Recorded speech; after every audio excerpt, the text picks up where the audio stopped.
Genesis 39. And Joseph was brought down to Egypt, and Potiphar, an officer of Pharaoh, captain of the guard, an Egyptian, bought him of the hands of the Ishmaelites, which had brought him down thither. And the Lord was with Joseph, and he was a prosperous man, and he was in the house of his master the Egyptian. And his master saw that the Lord was with him, and that the Lord made all that he did to prosper in his hand. And Joseph found grace in his sight, and he served him, and he made him overseer over his house, and all that he had he put into his hand. And it came to pass from the time that he had made him overseer in his house, and over all that he had, that the Lord blessed the Egyptian's house for Joseph's sake. And the blessing of the Lord was upon all that he had in the house and in the field. And he left all that he had in Joseph's hand. And he knew not aught he had, save the bread which he did eat. And Joseph was a goodly person, and well favored. And it came to pass after these things, that his master's wife cast her eyes upon Joseph, and she said, Lie with me. But he refused, and said unto his master's wife, Behold, my master wotteth not what is with me in the house, and he hath committed all that he hath to my hand. There is none greater in this house than I, neither hath he kept back anything from me but thee, because thou art his wife. How then can I do this great wickedness, and sin against God?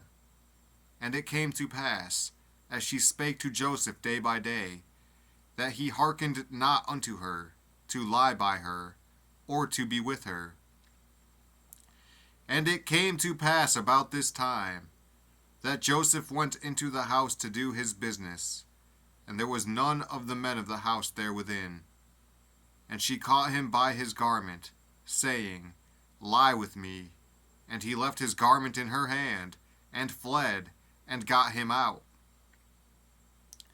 And it came to pass, when she saw that he had left his garment in her hand, and was fled forth, that she called unto the men of her house, and spake unto them, saying, See, he hath brought in an Hebrew unto us to mock us.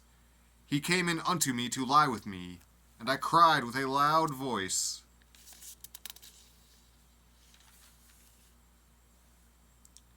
And it came to pass, when he heard that I lifted up my voice and cried, that he left his garment with me, and fled, and got him out. And she laid up his garment by her, until his Lord came home.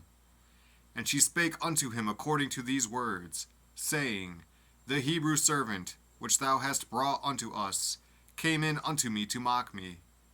And it came to pass, as I lifted up my voice and cried, that he left his garment with me, and fled out. And it came to pass, when his master heard the words of his wife, which she spake unto him, saying, After this manner did thy servant to me, that his wrath was kindled. And Joseph's master took him, and put him into the prison, a place where the king's prisoners were bound, and he was there in the prison. But the Lord was with Joseph, and shewed him mercy, and gave him favor in the sight of the keeper of the prison. And the keeper of the prison committed to Joseph's hand all the prisoners that were in the prison, and whatsoever they did there, he was the doer of it. The keeper of the prison looked not to anything that was under his hand, because the Lord was with him, and that which he did, the Lord made it to prosper.